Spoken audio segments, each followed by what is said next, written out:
The silent retreat.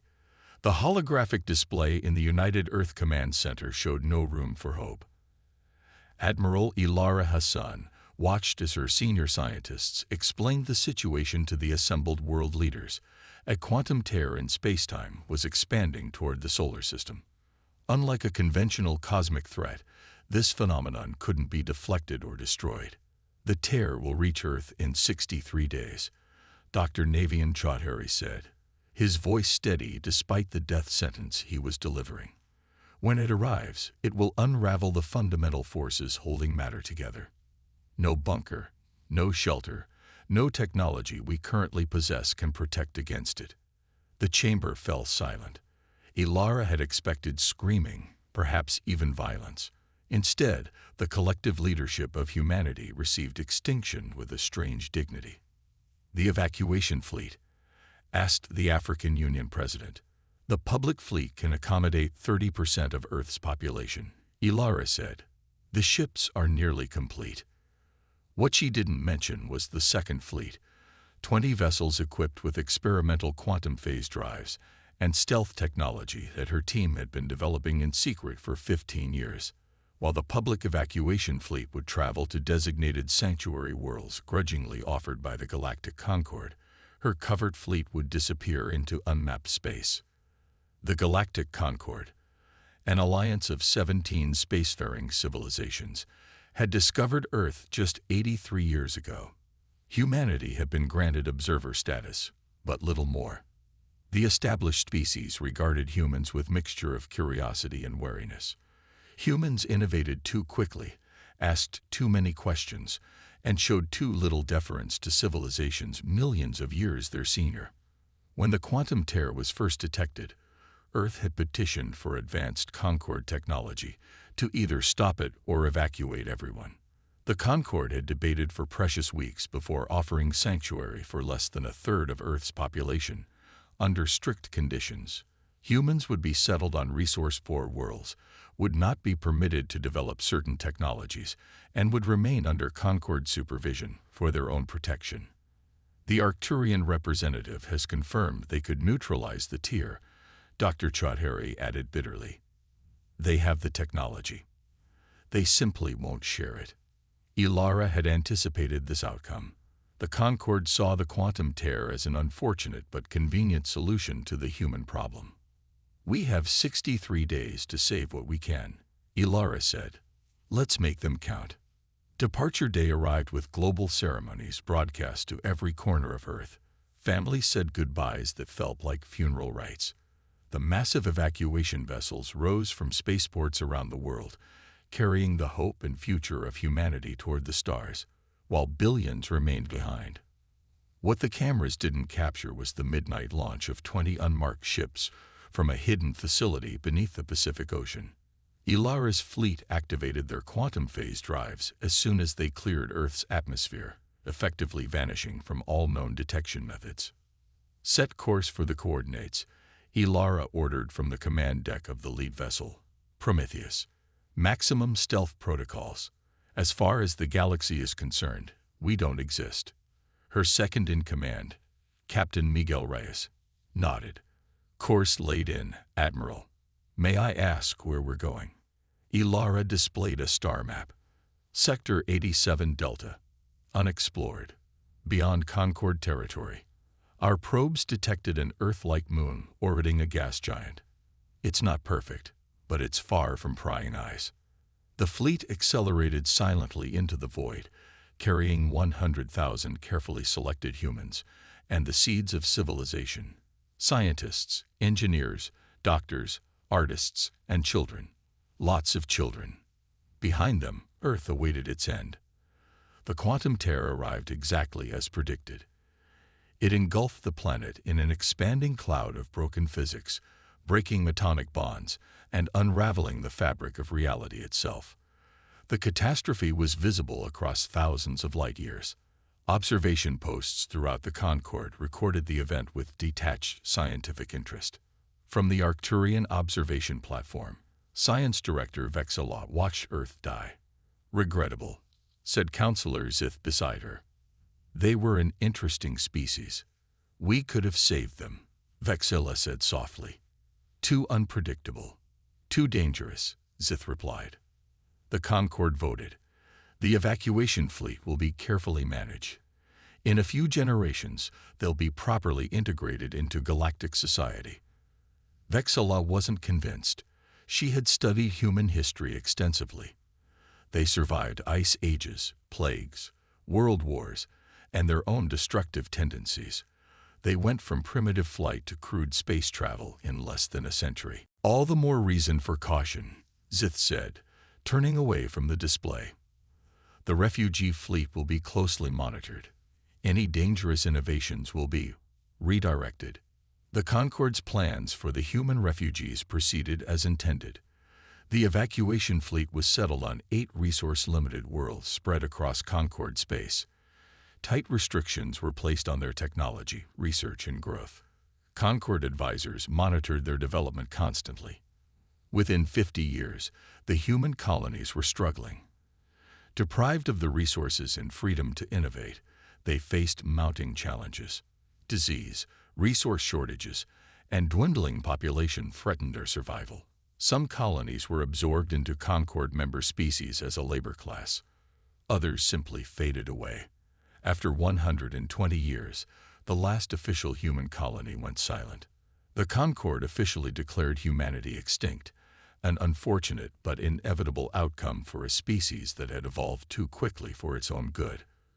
Earth's solar system was declared a memorial preserve, off-limits except to scientific expeditions studying the aftermath of the quantum tear. The galaxy moved on, and the brief chapter of humanity in cosmic history was closed. Or so they thought. Far beyond Concord space, on a verdant moon orbiting a massive blue gas giant, Ilara Hassan stood on a hillside overlooking the settlement they had named Nova Terra. The first years had been difficult. They had lost 2 ships during the journey. Landing had been treacherous. Building a sustainable colony on an alien world had tested their limits. But humans had always been good at surviving against the odds. Ilara was 92 now, her once dark hair completely white, her face lined with the experiences of leading her people through their greatest trial. But her eyes remained sharp as she watched children playing in the settlement below. Children who had never seen Earth, who knew it only from stories and historical records. Captain Rice, himself elderly now, joined her on the hillside. The fusion reactor came online today, he reported. Total energy independence. Ilara nodded. And the quantum communications array. Fully operational, but dormant as ordered. We can detect signals without broadcasting our presence. Good. Ilara looked up at the gas giant dominating the sky. The Concord believes we're extinct, Miguel. That's our greatest advantage. For how long? We can't hide forever. Not forever, Ilara agreed. Just long enough. Long enough to build, to grow, to advance without their limitations or their arrogance. She gestured toward the research facilities being constructed at the colony's edge. Every technology the Concord denied us, every innovation they feared. We'll develop them all. And when we're ready, when we're strong enough that they can't simply erase us again.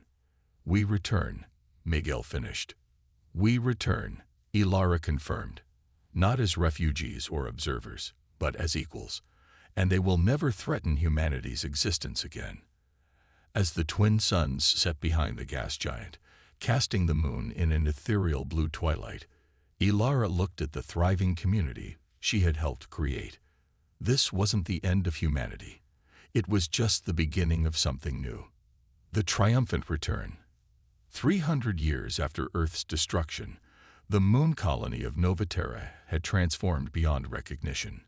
What began as a desperate outpost of survival had evolved into a thriving civilization, home to over 30 million humans spread across 7 major cities. The descendants of Ilara's expedition had done exactly as she had hoped. They had built, learned, and innovated without the restrictions the Concord would have imposed. Their technology had advanced along paths no other species had explored, driven by necessity and the unique human perspective. Dr. Sophia Hassan, a direct descendant of Admiral Ilara, stood in the central chamber of the Quantum Research Facility. At 32, she was already the facility's director, recognized for her brilliance in theoretical physics. The chamber housed Novaterra's greatest achievement, a fully functional quantum consciousness matrix, an artificial intelligence that existed simultaneously across multiple dimensions. Echo, status report, Sophia requested. The air shimmered as Echo manifested, not as a hologram, but as a localized phase shift in reality itself. All systems nominal, Director. I've completed my analysis of the Concorde transmissions intercepted by our deep space array. For decades, Novaterra had passively monitored Concorde communications, gathering intelligence while maintaining perfect silence. They knew the Concorde believed humanity extinct. They knew the political landscape of the galaxy. And they knew the Concorde was facing a crisis. "Show me the priority signals," Sophia said. Echo displayed the translated communications. A quantum-level computational virus had begun infecting the Concorde's central networks, spreading from system to system. The virus defied conventional countermeasures, evolving faster than it could be contained. Critical systems were failing across Concorde space. "They're calling it the Cascade," Echo explained. "Their technology cannot adapt quickly enough to counter it." Sophia studied the data with interest, because their technology has developed through gradual refinement rather than innovation. They've been stable for so long that they've forgotten how to evolve rapidly. "That is my assessment as well," Echo confirmed. "Based on current progression, the Cascade will collapse the Concorde's infrastructure within 2 years. And humanity's technology. Our quantum phase systems operate on fundamentally different principles. The Cascade would be ineffective against our networks." Sophia smiled. "Summon the council. It's time." The Novaterra Council convened in the grand chamber carved into the face of Mount Ilara. 12 leaders representing the colony's major cities and disciplines gathered around a circular table, with Sophia presenting her findings. "The Concorde faces extinction, not of their species, but of their way of life," she concluded. "Their technology cannot adapt to this threat. Ours can." Admiral Jacob Chen, head of Novaterra's defense forces, frowned. "You're suggesting we reveal ourselves to save the very civilization that abandoned Earth to die." "I'm suggesting we reveal ourselves from a position of absolute strength," Sophia countered. "They need us now. That gives us leverage we never had before." "The quantum fleet is ready," Jacob acknowledged. 300 ships with phase drive technology, quantum shielding, and weapons systems centuries beyond Concorde capabilities. But is this the right moment? Council leader Amara Okafor spoke softly, her voice carrying the weight of authority. Admiral Ilara's final directive was clear. We would return to the galactic stage when we could do so as equals, or better. That time has come. The vote was unanimous. Humanity would emerge from the shadows. Science Director Kelvex of the Arcturian expeditionary vessel Tireless Inquiry was monitoring the quantum tear that had destroyed Earth 3 centuries earlier. The tear had stabilized, becoming a stable anomaly that provided valuable research opportunities. "Director, we're detecting an energy signature," her sensor officer reported with confusion. "It's emerging from the tear itself." Kelvex examined the readings with growing alarm. A ship, no, multiple ships, were passing through the quantum tear, using it as a gateway rather than being destroyed by it. Impossible. The vessels emerging from the tear were unlike any Concorde design. Sleek, dark hulls that seemed to bend light around them, propulsion systems that left no energy wake. They moved with impossible precision, forming a perfect formation as they cleared the anomaly. "Send priority alert to Concorde Command," Kelvex ordered. "Unknown vessels of advanced design emerging from the Earth quantum tear." Before the message could be transmitted, the Tireless Inquiry's communications array went silent. All systems entered standby mode. On the main view screen, a human face appeared. "Greetings, Science Director Kelvex," the human said in perfect Arcturian. "I am Admiral Elias Reyes of the Novaterra fleet. Do not be alarmed. Your systems are temporarily suspended for your protection. We mean you no harm. Kelvex stared in disbelief. Humans are extinct. Reports of our extinction were greatly exaggerated. Elias replied with what Kelvex recognized as a human smile. We've been watching from the shadows, evolving, preparing. Now we've returned, and we bring salvation for the Concord. The appearance of the human fleet at the heart of Concord space caused panic throughout the galactic community. 300 advanced vessels of unknown capability, commanded by a species thought long extinct, materializing without warning. It was unprecedented. The Concord High Council convened an emergency session, broadcasting across all secure channels. Representatives from all 17 member species gathered in rising anxiety as reports of the human fleet's capabilities spread. The ships had neutralized defensive systems without firing a shot. They'd moved through space with technology that defied known physics. In the center of the council chamber, a shimmer appeared, coalescing into a human delegation led by Sophia Hassan. Esteemed representatives of the Galactic Concord, she began, I come before you not as a supplicant, but as the harbinger of a new era. Humanity did not perish with Earth. We retreated, we grew stronger, and now we return. At the moment of your greatest need. What do you want? Demanded the Zentari representative, mandibles clicking nervously. To offer what you once denied us, Sophia replied. Salvation.